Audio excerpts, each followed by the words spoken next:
Welcome back in, you guys. This is the second edition of the Northwest Georgia Basketball Weekly Roundup Show. I guess that's what we're going to call it.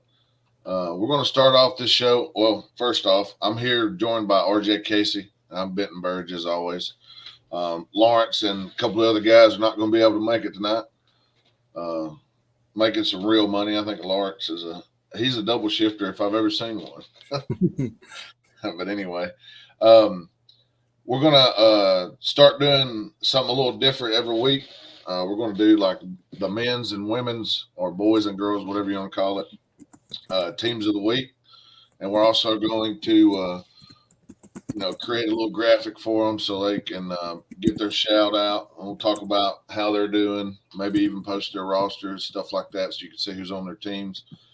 And we're going to talk about the games that we've seen, and I'll just start it right off. And I watched a big matchup in Single A, the boys. I watched Darlington come to Tribe Pride Arena and pull off a victory against the Chattooga Indians, which coming in, I'm pretty sure most people pick those two teams to be, I guess, the two most talented teams. I'm not sure who people would pick to win the region, but Darlington got the upper hand in the early game, and it was close for throughout the game.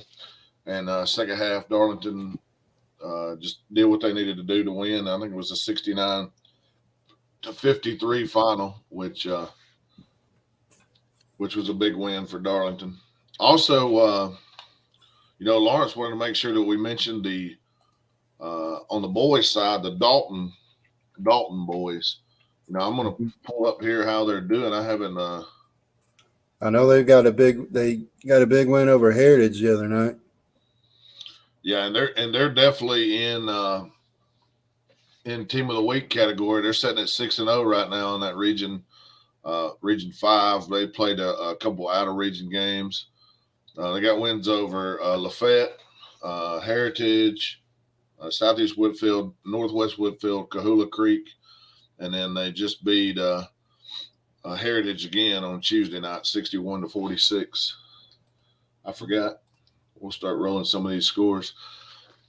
The scores that are rolling now are from last week and Saturday, and then later on I'll throw Tuesday scores up, and then we'll get to our teams of the week.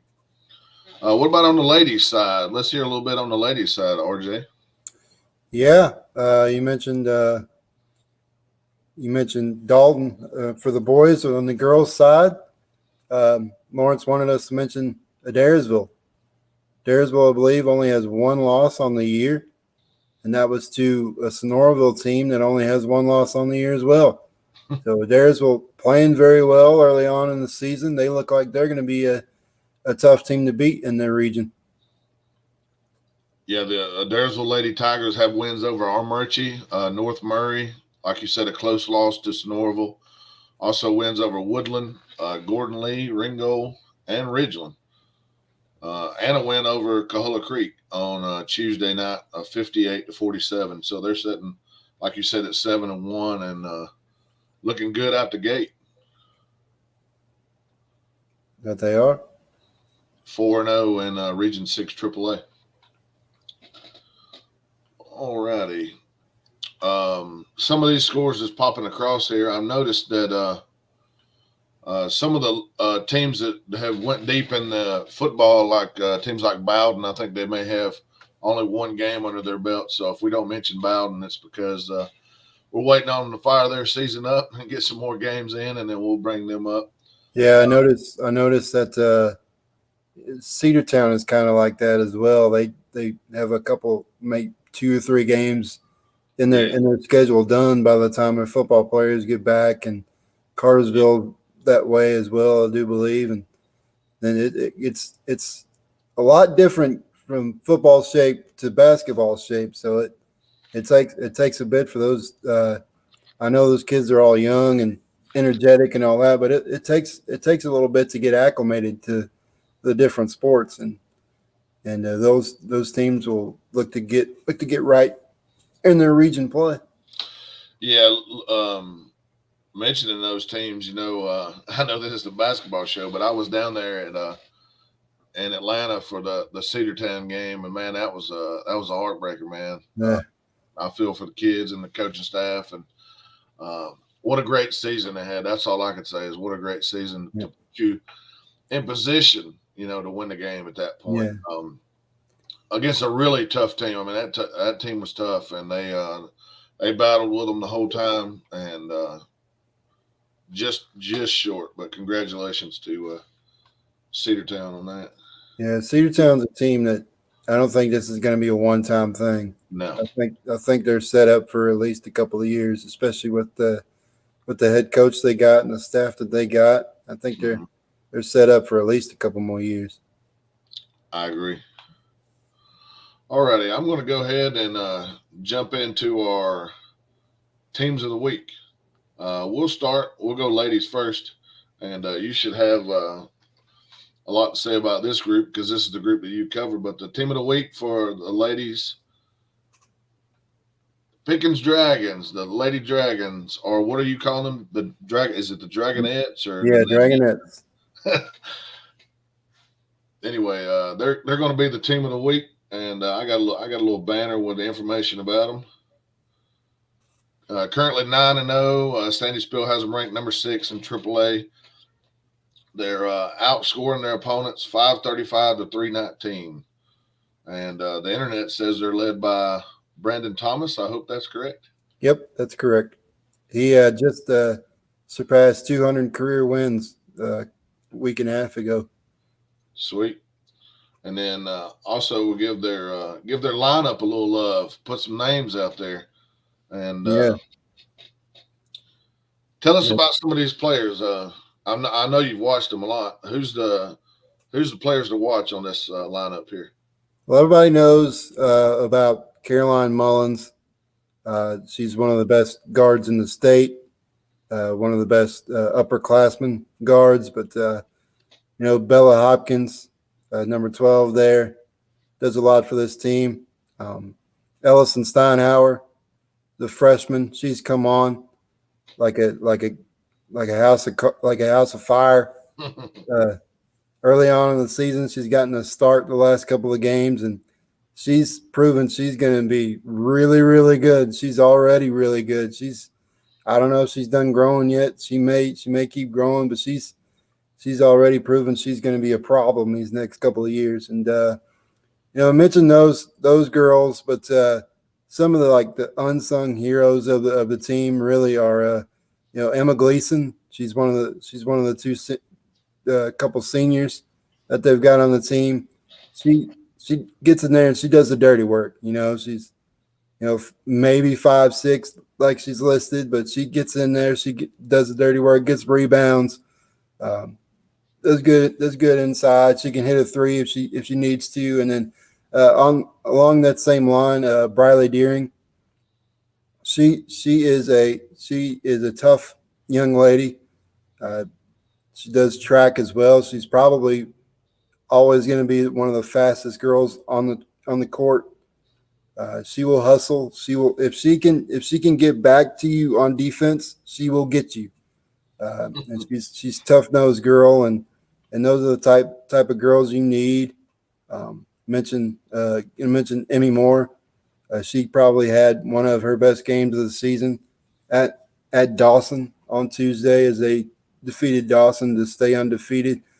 She hit several threes to increase the lead. And Madison Powell as well. Madison is another unsung hero on this team. She does a lot for the Nets, and Coach Thomas has it's a team mentality pretty much. It's a team that gets it done, and they don't have like a true you could see that someone's going to be the leading scorer. A different girl's going to be the leading scorer every night, and no one's going to be like 25, 30 points or whatever every night. It's going to be 15, 12, 13, 10, 7. It's going to be a collective effort. Collective effort. There's no one person that a team could point at and say, "Hey, if we shut this person down, then we can beat this team." So you don't have that. So that makes it even tougher. Yeah, it's a different girl every night, and that does, like you said, it makes it tough. And right now they're 9-0, number six in 3A according to the Sandy Spiel polls, which I kind of I'll I'll be accused of being a homer, but if Max yeah, Preps, yeah, which you Max haven't, you Preps haven't, yeah, started Max ranking. West has them at two behind Yeah, Hebron Christian yeah, I seen and that. number 12 in the state of Georgia. Yep, And I seen that. so, no, I'm going to be accused of being a homer, and that's okay. But I don't think you haven't lost any games. You shouldn't go down in polls. That's just me. But Yeah, 7-3A as a whole is tough. It's going to be tough the whole way, and you got a tough one on Friday night coming to town with Lumpkin. absolutely. We might as well just jump into talking about that game because I was looking at Lumpkin, 8-1 on the season. Max Preps has Lumpkin ranked the number 8 team in the classification, number 42 overall of any classifications in girls. So they're right there around, and they're scoring a ton of points. I mean, they're like I said, they played the same amount of games as Pickens, and they've scored 624 points. Where Pickens has scored 535. That doesn't necessarily mean anything. I mean, the competition could be different, but Yeah. scoring a lot of points. I've seen a couple times putting 70 plus and putting 90 plus up. Uh, how do you look for this game to go? And where's this game at? It's in Jasper. All right, that's a big advantage for Pickens. Yeah. We talked about Lumpkin a little bit. Lumpkin's defending 3A state champion. Hmm. They've already got that one region loss to Wesleyan, so they are going to come in knowing that they probably can't afford to take another one so early, and they're going to come in ready. They brought everybody back. I believe they brought everybody back from their state championship run, so they're a tough team. Obviously, like you said, they put up 90, put up 94 on West Hall. Poor West Hall was the brunt Yeah. of that after they took a loss to Wesleyan in overtime. So it's going to be tough. I think it's going to be a defensive battle. I think it probably winner's probably going to be in the mid to high 50s, if the low 60s. If I had to guess, it's going to be a tightly contested ball game, and maybe like you said, it'd be a big advantage that it is in Jasper, and the home crowd will affect the outcome of the game. Well, let's take a look at this right quick. We're talking about two teams from this region, man. I think Tim Towers said this before. This could be one of the best basketball regions in the state of Georgia right here. You got White County right now leading the charge. They lost their first game. They're 10-1. They've won 10 straight.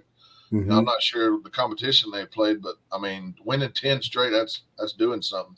So you got White, Pickens, Lumpkin, you said defending champion, and Westland, which has a win over Lumpkin. So I mean, wow. And Dawson County is not too shabby themselves. No, they're Where not. you They're got not. They're man, not too shabby. I saw that game against Dawson and Pickens on Tuesday, and you know Pickens was able to get them in a little bit of foul trouble and was able to go on a run in the third quarter and had it up had it up by 22 at one point, and then Dawson uh, made a little run, but Pickens was able to get that 16-point win, 62-46. But it was a tough 16-point win. And yeah, so I think if Dawson wasn't in so much foul trouble, it may have been a whole lot closer. But yeah, Dawson's no slouch, and Lumpkin is obviously Lumpkin. Wesleyan's obviously going to be really good, and White County's proven they're really good. They've got a lot of tall girls, like 5'8", 5'9", 6', 6'1" girls. So that's always tough to deal with, especially oh yeah, especially defensively. yeah. What a region there. All right, I'm gonna slide right over into the boys. The boys team of the week is the Christian Heritage Lions. Christian Heritage is firing on all cylinders. They're currently 5-0, ranked number 2 in Sandy Spill's A Division II, outscoring their opponents 377 to 242. Just in case you needed me to calculate it, that's winning by 26 or more in each game. So Lions are led by head coach Tyler Watkins. The Lions, when I pulled up their roster, very impressive size for any team, and especially for a 1A squad there. I mean, I think I seen 5 guys that were 6'4". Yeah, I that's mean, that's tough to deal with. I think, I mean, and they're young, man. I mean, Carter Triplett, sitting down there, sophomore, 6'4", 220. I mean, you Only got a only bunch of three sophomores and only juniors. 3 seniors on the team. Yeah, That's yeah. So this is going to be one of those teams that, they're going to be good for a little bit. yeah, they got a few years in them at least, and that's a tough place to play over there, Christian Heritage. I don't know if you've ever been, but Oh yeah, I've been a couple times. it's a nice place, but it's a tough place to play, and I think that 5-0 is a great start. Now their region, I think, is a smaller region, but I don't know if you want to match up against this team come playoff time, because I think they're just going to get better and better. Let me pull their wins up, and I'll give them a little shout out. You wouldn't believe how many Christian Heritage teams there are. Oh yeah. Like I said, they're 5-0. They're in the Single A Division II, Region 7A. That's split into 2 different regions. Mm-hmm. They have wins over Woodland of Cartersville, which is a big school. North Sand Mountain over here in Higdon, Alabama, over toward where I'm at. Haraway Christian Academy. They played Heritage, and then a win over St. Francis. It's about tournament time. I'm looking at all these schedules, and there's tournament times here and there. So I know that the Rome tournament, I can't remember exactly the name of it, Seven Hills something. Anyway, it's got a bunch of teams from around here, including teams like Darlington, Chattooga, Armurchie, Pepperell. Most of the Floyd County schools are in that tournament, and that kicks off, I think, Friday, either Thursday or Friday. But get out and watch some of the tournaments. I'm sure that let's see, Tattnall County is who Christian Heritage matches up against. So that's a competition that you normally wouldn't see, Tattnall against Christian Heritage. Mm-hmm. So those are the kind of matchups you get sometimes in these tournaments. So be interesting to see. I'm going to go flip the banner over to some of these Tuesday scores. Let's see here. Yesterday, Coosa had a big win over Armurchie, 62-48. Tryon wins over Pepperell. Of course, we talked about the Darlington game, 69-53 over Chattooga. I don't have a score for the Dade County Dalton Academy, so somebody could comment on here and tell us about that one. In 2A, North Murray wins over Fannin. Murray gets a win over Gordon Central. Model shows out over Haralson County. Rockmart wins over Excel Christian. Lafayette beats Bremen in AAA. Ridgeland 68, Gordon Lee 56. That was an interesting game to see that one. LFO 76, Ringo 71. Adairsville gets Cahola Creek. Dalton over Heritage. Cass with another win over Southeast Woodfield. Snorville guys beating Cartersville 70-56. And then Snorville's good. Cedartown. Notre Dame, Tennessee comes in and beats Calhoun 65-61. And that was all of our local boys teams. Sorry, I only have the boys scores. Maybe we can get somebody else to do the girls scores, but it takes a while to collect all those. But yeah, those are the scores from Tuesday night. And earlier we were flashing the scores from the previous Friday and Saturday, and maybe we'll get you some live action. Who knows? We might go to some of these tournaments and have some highlights for you next week, and that'd be good to see. But I know the Pickens girls is going to Pope High School for a tournament on Monday and Tuesday next week, and then the boys, the Dragons, are going to a 3-day tournament with North Murray County, and Southeast Whitfield. That should be a good tournament. Then they're hosting a tournament, a New Year's tournament, I guess you could call it, from the 28th to the 30th. They've got Cartersville coming in and Lassiter coming in, and I believe a whole slew of other teams. So pretty good 3-day tournament there the next couple of weeks. heck yeah, it sounds like it. I'm trying to pull up this tournament bracket for the. Let's see, make sure I get it right. Rome Seven Hills Rotary Christmas Tournament. And I believe this will be the 69th annual. Phew. And it is for a while. Yeah. It's the quest for the gold ball, which is the big gold trophy. I don't know if you've ever seen it or not, but it's pretty nice trophy to put in your trophy case. Obviously, it's not a state championship trophy, but it's a nice trophy to have. Wednesday, or excuse me, it's going to be played at Armurchie High School, and I think the championship game, I believe I read that it is at Berry College. That'll be a good experience for kids. Yeah. So, this 12, 16, 17, and then 12, 19, and 20. They have a little graphic. Schools here: Armurchie, Chattooga, Coosa, Darlington, Pepperell. It looks like Model, Unity, Rome, and man, there's one logo I don't know. I'm ashamed to say I don't know the logo.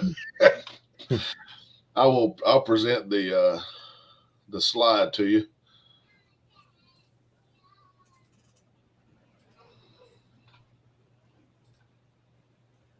Not her. This one here, and it is that logo right there. Somebody help me out with that one. Who is that? I couldn't tell you. Unless it's Woodland. It might be Woodland. Maybe. I can't say what the word says up there. I think it says Woodland Athletics. I think it's Woodland. Sorry, Woodland. I apologize.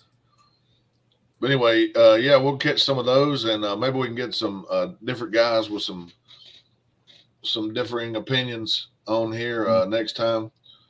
Still got no comments coming in. You can comment on here, and normally give your team some shout outs.